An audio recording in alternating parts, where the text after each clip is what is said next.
All right, guys, welcome back to the channel. It's super stoked today. I'm with my friend Eliot here, and he told me all about this event that happens about every 5 years, right? Well, it's in Detroit every 5 years. In Detroit every 5 years. They have a Thunderbolt reunion every 5 years, and then we're at the Fairlane Nationals, which happens every year, but it rotates. So every 5 years, it's in Michigan. All right, all right. And this is actually 10 years since it's been in Michigan, because the last time it was supposed to be here, the hotel closed or got condemned that it was supposed to be at, so it got postponed, and so it's been a long time coming. Okay, so Fairlane Nationals, right? And how many cars do you think you have here today? There's, I would say, a couple hundred cars here. Okay, wow. And I'm seeing a lot of different stuff, man, a lot of race cars, and I've only been here for a little while, and a lot of different cars are revving them up, and wow, just very rare cars too, so kind of overwhelming actually. So can you tell us a little bit about the show? So the Fairlane Club of America, which puts it on, is for 1962 through I think it's 79 is the end year, but it's mid-size Fords is the main focus. So Fairlanes and Torinos, you'll see a lot of those here, and then their Mercury counterparts. So, and how the show is laid out, it's up at the front. They had 62, 63, and then it goes chronologically.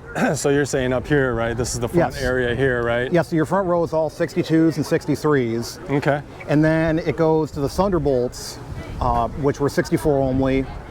And they made 100 of those. So, you know, purpose-built race cars, really, because Ford got upset at Dodge.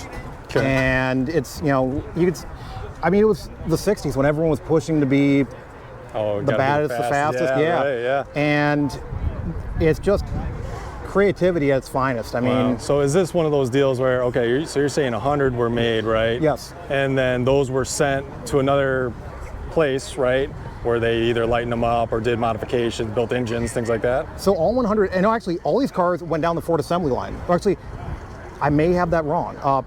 Okay. I need to... That's this is where I should have done more research. It's been a minute since I've looked into it, but all 100 cars were built at the same place. They all went down, they came off the assembly line. So all 100 bodies came off the assembly line. They were all hand-picked. Sure. And then they were turned into, the Thunderbolt.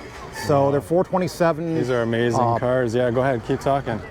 427 high riser is the big deal with them, and then they're super lightweight. So they use, I think it's a Conline van seats as part of it. The factory came with a truck battery or tractor battery in the trunk that was like 128 pounds. All for weight. Yeah, whatever it took, right, to make them lighter, right? Well, and this was all for Superstock. That was the big deal because Superstock was how you sold, cars back then. Yeah, let's walk down some rows here. Yeah, so I didn't even know that this show happened. Pretty amazing.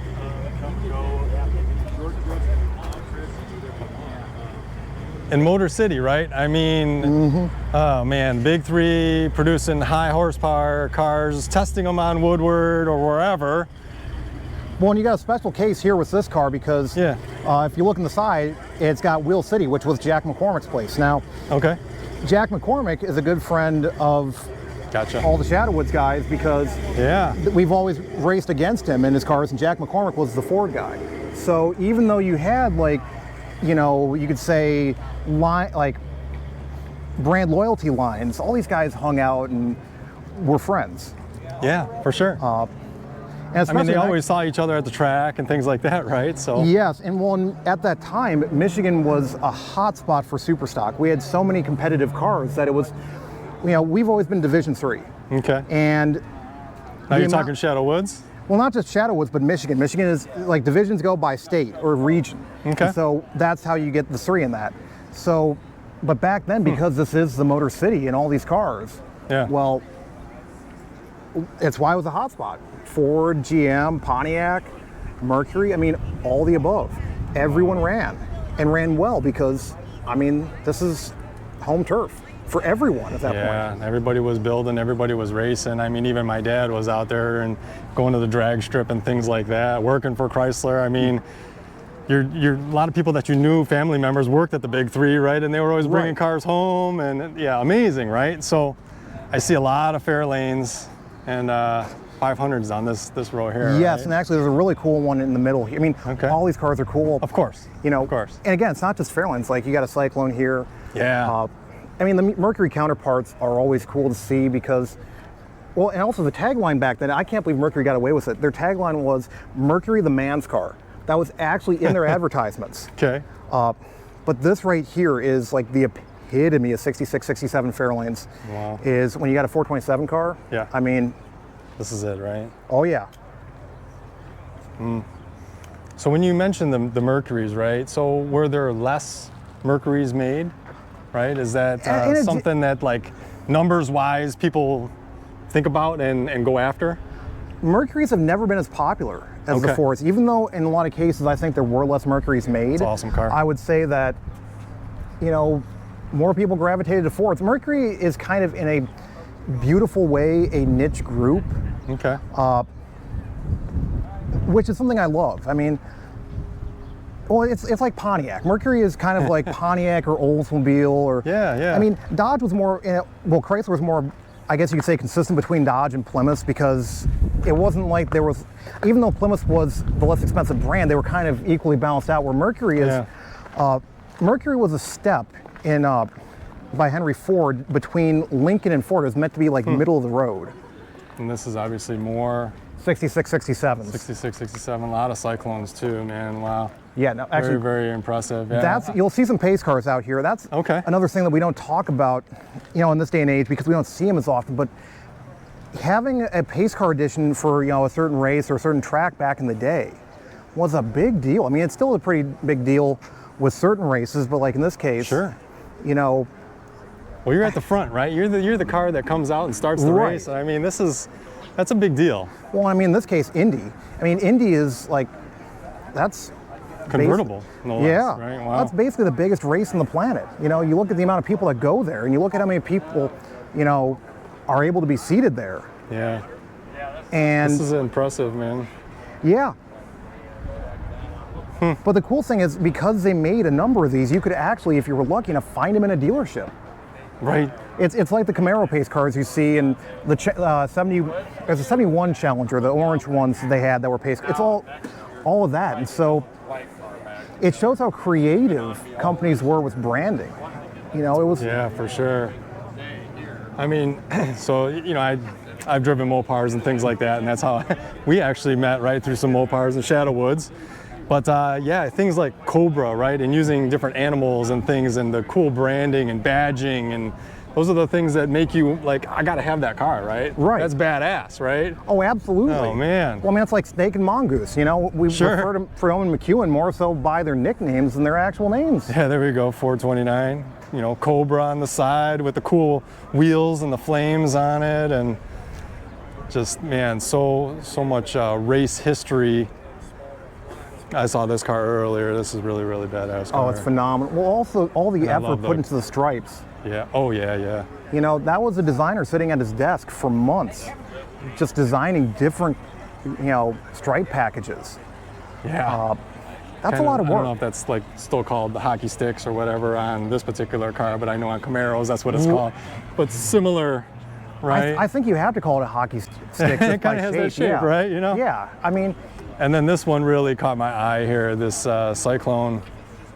I don't even know, what is this? This is a 70? Should be a 70. I would say it's a 70, yeah, but it's wow. Well, beautiful car. Beautiful car. You think about how NASCAR led to all the inspiration for that stuff. I mean, drag racing held a big part, but at that time there was kind of a like transition, if you will. Like actually, we should go down this road because let's do that. You have a bunch of Torino Talladegas. These are the long snout cars. This is a homologation for NASCAR. So like, you think about the Aero Warriors, this is that exact same time period. So this would have, like, that's the body that on the big tracks would have raced against your Superbirds and Daytonas. And actually, if you look at these statistics, and a lot of Mopar people are not gonna be happy with this, on the big tracks, the Fords and Mercury's actually won more in that time period. Even though it's, you know, like the Daytona had the first 100 mile an hour lap, but when you look at these cars, actually Ford had, but that's because everyone had superstar drivers. Yeah. You know, it was just a really strong time period. You look at, You know, it's interesting that you say that, right? Because this actually came up. I posted it on social media and things like that, a bunch of different Superbirds and wing cars and things. And some of the guys were saying that it's because Ford raced more, had more races. Now, I don't know if that's true or not, and if one of you viewers actually know that, I know some of these guys are so deep into it, they have so much knowledge, they start spitting out the number of races and wins and all that, and I'm like, I have no idea, right? I can't keep up with all that, but it is amazing, and classic battles, right? I mean, going back and forth with the big three, right? Well, and the thing is, if they didn't all have killer cars, it would have been bland racing. But instead, everyone was strong. Everyone had, like, well, except for GM. GM didn't really have anything to contribute at that time period, but Ford, Plymouth, and Ford, Plymouth, Dodge, and Mercury were super strong at that time. And you look at the names and the paint schemes and everything, and it really was a golden era. Yeah. Now, would you say that GM was doing something different? I mean, they had to have been, were they more street racing, or do you happen to know? I would say that there was that, and I feel like there was probably more of an emphasis on like NHRA in terms of super stock. I mean, the thing is, the Camaro was really, you know, it wasn't like they weren't racing NASCAR, but the Camaro wasn't. They had a series called, I think it's the Grand American, which was for pony cars. Okay. And that had Camaros and Mustangs, and Darts ran in that series. There were Javelins. And it was a short-lived series, but that's where you actually see more GM stuff showing up. And I don't know what their record was there. Sure. Now, if you look at pictures from the first ever race at Talladega, you'll actually see those Grand American cars in there because there was a driver walkout over tire issues by the Cup drivers. It's a very fascinating story. Sure, sure. Yeah, maybe we'll save that one for another time. So what year are we talking about here? Now we're in the 73. Okay. So like Gran Torinos. I mean, still Ford, Mercury, right? Yeah, now here's an older Cyclone. This is, what, 68 or 9. I know I'm within range. I may not be exact to the year. Yeah. To me, so these are some, the Cale Yarbon. which is a really rare car. Yeah. You know, and that's one of my favorite body styles of all time. Or Yarborough, right? Yes, Cale Yarborough. Yarborough, excuse me. Yeah. Trying to remember all this stuff. It's kind of, as I walk through here, it's really kind of overload because I start reading some of the plaques, and then there's a lot of cars here that have some documentation too, right? Oh yeah. And you start to realize that this guy actually bought this car brand new, and or where it came from or what it did, and then you got Richard Petty's on the picture with the blue Torino there, right? It just, man, amazing, amazing. And you got a bunch of different guys over here. 71 Cyclone there, which, I mean, just a cool car. Where's this? Yeah. I mean, the big three, right? The cars were even getting bigger at that time. Yes. Now, what's interesting is when you actually put these cars next to, say, a new Mustang or Camaro, you actually realize they're not as big as you think they are. Okay. They're we always think of 71 Mustangs as being big cars, but what it is that the belt line is so much lower. Yes, they have a similar wheelbase to the new cars, but when you make that belt line taller, the car feels bigger. And so we've had to do that for safety reasons, and there's a bunch of factors in that. But when your belt line is lower, the car does look longer, and you can make it look wider. You can cheat the the proportions on it. And so that's what makes a lot of those cars feel bigger than they actually are. So if I'm not mistaken, you actually went to school, and you're an artist, right? Yeah, well, I'm an automotive designer. Automotive designer, okay. The best way I've heard it described is I'm at, like, if you take an XY coordinate plane, I am in the middle between art and design. It's like, or art and functionality. It's in between that because it's functional art, because you're making something from a sketch that then turns into reality. You have to make something that's based in reality, which is pretty cool. I mean, you're taking something that doesn't exist and you're making it exist. And I'm sure you're doing your own side things and doing what you feel is right for you to draw, right? Yeah, well, I mean, a lot of it came from my own cars. I wanted to do stuff for my own stuff, and I wanted to make my own cars cooler. And so it's like, you're then working on ideas of like, okay, well, can I change this? Can I change that? And you just, growing up, that's how a lot of car designers talk about how they got into it, is that they were working on their own stuff. Gotcha. They were. They were just trying ideas. Yeah. Oh, absolutely.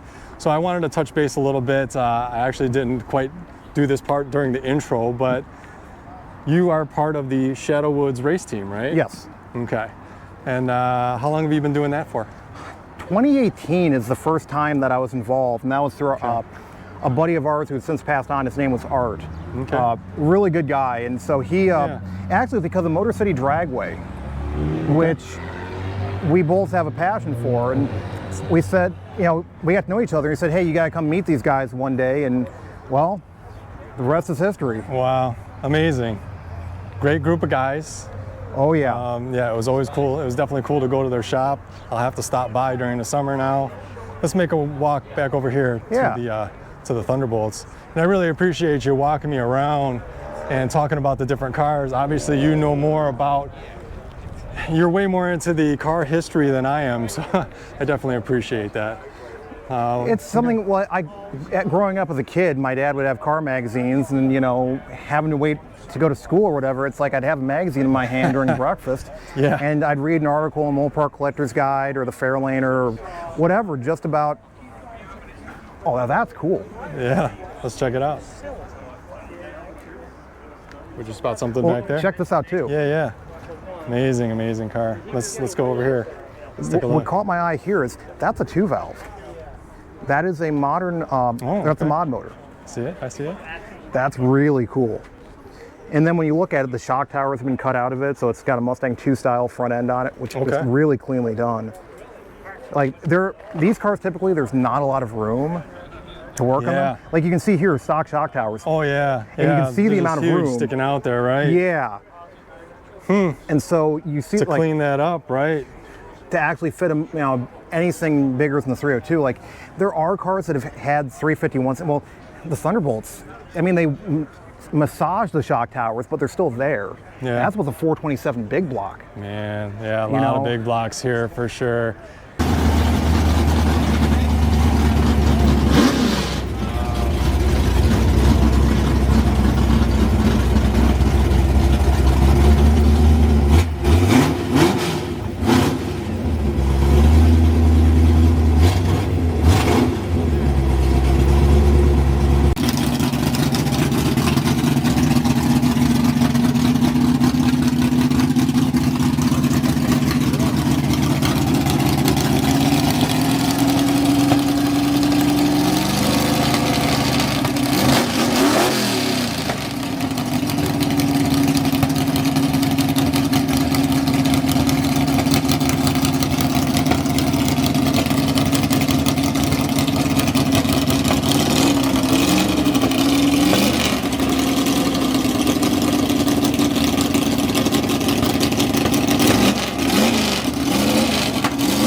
So these Thunderbolts, you're saying low production numbers. Yes. Sent out to be modified to lighten them up. Yes, and then they also hand-picked all the drivers too. It wasn't like you could just go to a dealership and, you know, hey, I want one of these cars. You couldn't do that.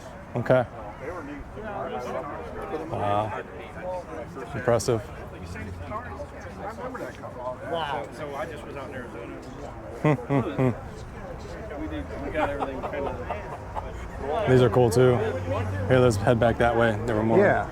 I know a couple guys. They left already, but you know, another gentleman was over in the other row, and he started talking about these cars, and he mentioned that there were 100 made, and then he's like, I'm not totally sure, but he said, I think there were 49 that were produced as automatics, and then 51 that were produced as manuals or sent out as manuals. It's something like that, yeah. So pretty cool. And then he started talking about the difference between, there were so many made of this color when they first came out, and then white. The majority are white. Okay. Or were white from the factory. Right, yeah. I mean, they could have changed it to whatever color, right? Right. And the other part, you know, you got to think about a lot of these old race cars is that they were campaigned by multiple different people. So, you know, a car could have had 5, 6 different paint schemes on it. Sure. And that's a part where... Let's take a look inside here.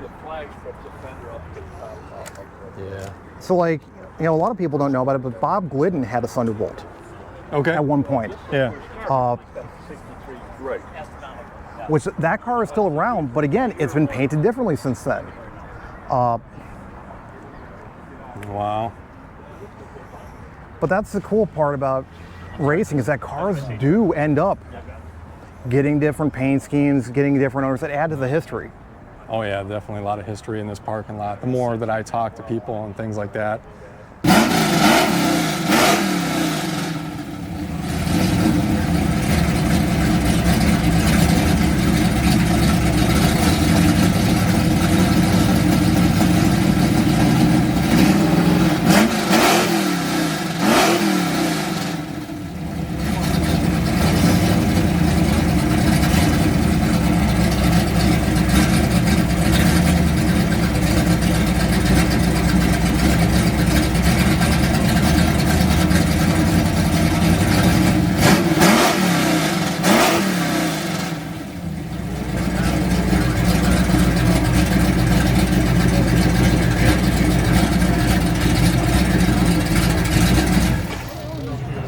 Yeah, sounds good.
So let's take a look at some more cars, do a little bit more of a walk around. I see some guys are starting to go on a Torino Cobra, getting ready to split here. And it was cool to see one Torino wagon.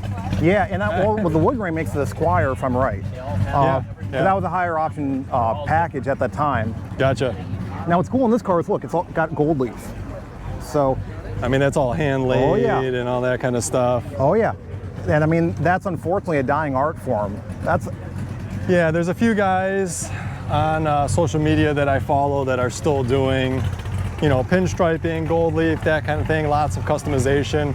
Yeah. So it's good to see that people are still carrying that on, right? Oh. Let's take another little pass by this one real quick here. We're finished counting, but we have to make a choice because we need to. Man. Fat tire. oh yeah. Super cool. Yeah, and it was really nice to see a bunch of these guys revving up their engines and things like that. And they sound wicked, man. I mean, I had to kind of plug my ears a little bit. Some of them are pretty damn loud. Well, you know, and it's a case where, how many times do you get to see a real Thunderbolt? Actually, zoom in at how close the headers are on this. Look at how tight the fitment is. Yeah. I don't even know, like, it's a couple pieces of paper or something, you know, it's pretty tight in there Yeah. for sure. So normally I see that this is open, right? It would have had the ducting, Yes. or maybe it still does. He just took it off for show, maybe. I don't think they run the ducting today. I don't know Okay. on I that. saw a couple. Uh, Yeah. So several four-doors, too. It's Oh, good yeah. to see those are still around, didn't get crushed, or, you know, they were daily driver cars, probably. and you know what? Four doors will always, like, they're not, you know, and a lot of eyes as cool as two doors, but four doors are still really cool. I mean, well, especially look at Australia. They predominantly have four doors. Yeah. And you can make a four door just really cool. It's about being creative with it. Man, super cool. This one looks pretty original here. Yeah. 289, 64 from Ohio. Yeah, it's tight in there, man. Oh yeah. And that's Even for that little guy. yeah. And that's with manifolds. It's even more fun to put in with headers. Right. No, I didn't think so. See, if you're at a car show, you're not that girl.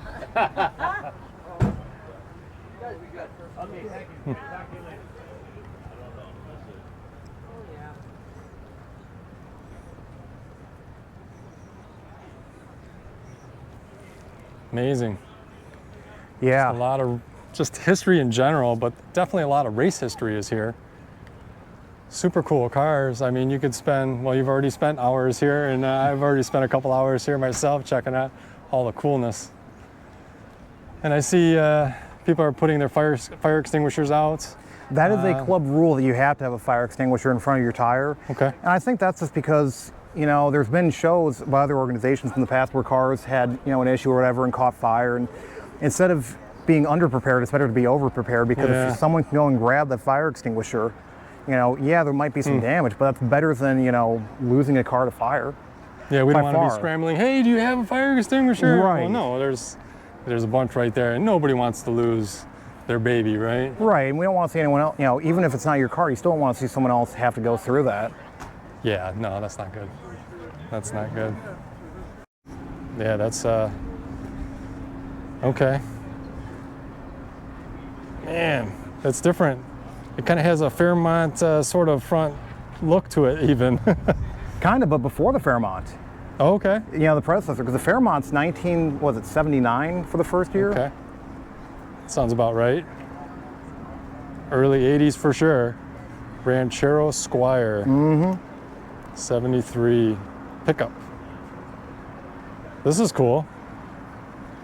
From Ontario. You can't go wrong with a clean Ranchero. They're just cool. No, you really can't. You got another guy rolling in here. So it's like a Torino Still a Ranchero, but Still a Ranchero, but he's got a Torino front clip or something. that was factory on that, believe it or not. Oh, really? Yes, so that's actually a completely factory body. So that's like a 71, 72? 70 in that range, yeah. Okay. 70, 71. Yeah. Wow. Very, very cool. That's just a cool car. Yeah. To neutral slam. Well, and the best part is,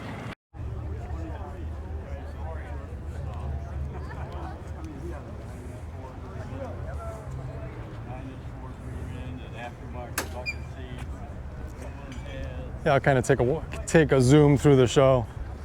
yeah, I will say, if you didn't get the back panel of the box of this car, This one? watch the Fords go by. It's actually one of the best taglines, in my opinion.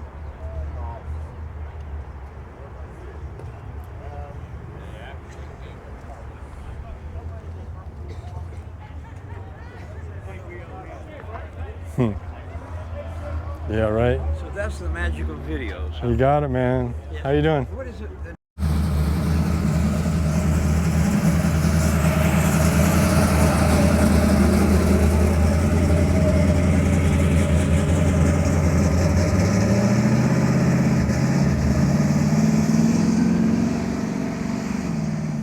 Sounds good.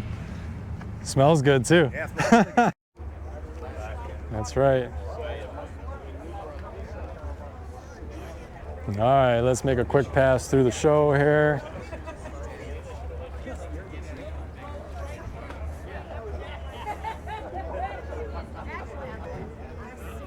I was gonna guess 64. Here's the better question.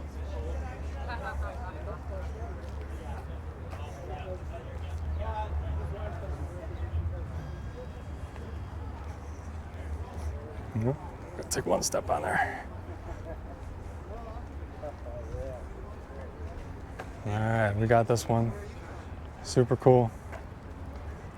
Pennsylvania, Manitoba, Ontario, New York over there, Ohio, Michigan, of course, Colorado, another Ohio plate, several Michigan guys. And I know I see some of these dudes out on Woodward cruising. This guy's from Arizona. That's a really cool car. Another Pennsylvania, Virginia. We got Nebraska over there. It's too bad that they couldn't have done it like the last time that Nationals was here. Uh-huh. They worked out a deal with Ford where we all got to go drive around the test track. Yeah, And if that had happened, I would have been like, hey, get in the car with me. let's go, man. Yeah. That would be cool. Maybe next time. Maybe. I'll have to come back for sure. Now, what's cool about this is that all those Thunderbolts up there, Yeah. the first, I think it's for either 49 or 50 were delivered at the Ford test track. Oh, really? Yes. This is I mean, definitely cool, right? I mean, what better place to deliver the cars than racetrack? great. Super cool. This thing, man, is the only one that I saw here. There may have been another. I don't know. What do you think? What does it say on there? It's 70. Yeah. Okay, 70, Ram Air, Cobra Jet. Look at all the detail work in just, scooping. Just, yeah. All the ribbing in that. All the time. Oh, right. Designer.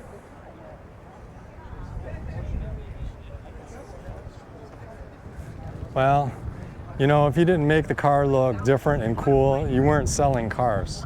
Exactly. So, you know, your designers play a big role, obviously, in the sales of cars. It's true. Well, It's huge. and at this time period, Ford got one big designer. Nice. They Okay. got Larry Shinoda, who priorly had been at GM. Now, Larry's important because he designed the C2 Corvette. Okay. Split window. Ah. And there was a couple guys on that program, but Larry's work is ultimately where it came from. Well, Larry did the here's where you could say he's all conquering. He did the Z28 option, like all the graphics and like, wings and all that. Okay. And then he goes to Ford and does the Boss 302. I was kind of panicking. Right. So he did both. Okay. And there's pictures of him working on 4 speeds. Car called the King Cobra. That was a Okay. car. And it was going to be the next level of aero wars. Wisconsin, New Hampshire. Yeah, so definitely, like, if he was involved with both of those, both cars were a hit, Oh yeah. right? Oh, So if you look at his resume, he is Mount Rushmore design. yeah, that's Big time Mount Rushmore. he's up there, man. Wow. Let's take a spin back over here. See these guys.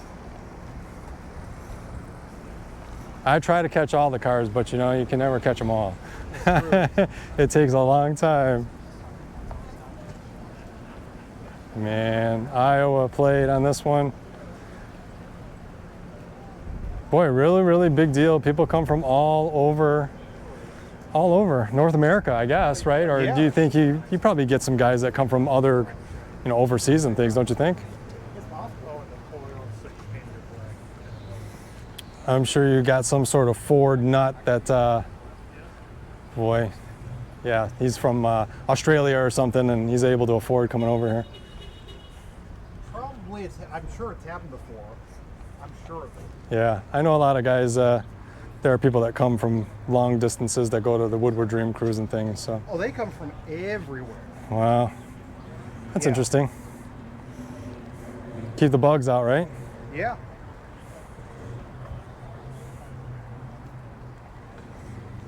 Okay, yeah, here's another. But maybe a different year, right? That one was a 70, this one might be a 71 or 70. Might be. 429. Wow. And the quarter panels are bright, you know, when you see that much rubber. Yeah, yeah, he's got the right tires on there too, man. Okay.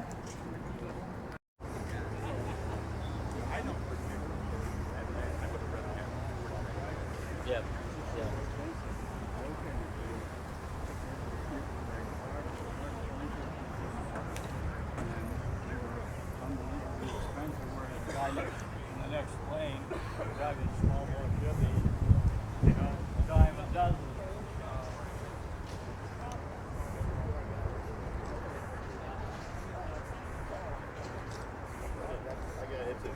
Good shot.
bought 5. I'm like, Yeah. But of course, we don't, not knowing the story as a kid. Oh, missed it.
Sure.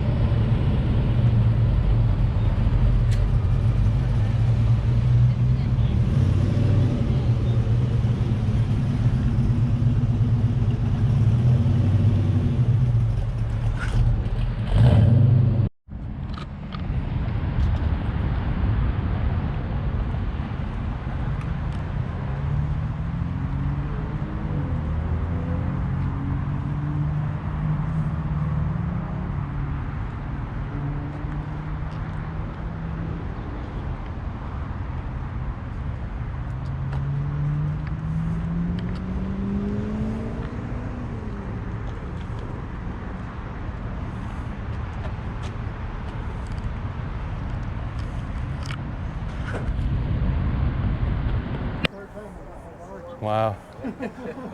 Well, man, I really do appreciate you taking me through the show and explaining a bunch of different things to me. There's still a lot more to see, and I'm hoping to catch a few of these cars as they roll out and things. And man, if you like the video, hit that subscribe button. I really do appreciate it. It helps me out a lot. I know we're going to be getting together and getting some more footage from the Metro Detroit area, Woodward or wherever, maybe even the track, you never know, right? I'll take you back to Shadow Woods Racing, and I appreciate you watching. Ford Fairlane Nationals was pretty crazy. I have not seen that many rare Fords ever in my life, and great turnout, a lot of rare cars, all the Thunderbolts. I learned a lot about Fords, which I'm a Mopar guy, so it was still cool to learn a lot about Fords, but appreciate you guys watching. It's a good time. Until next time, peace. See ya.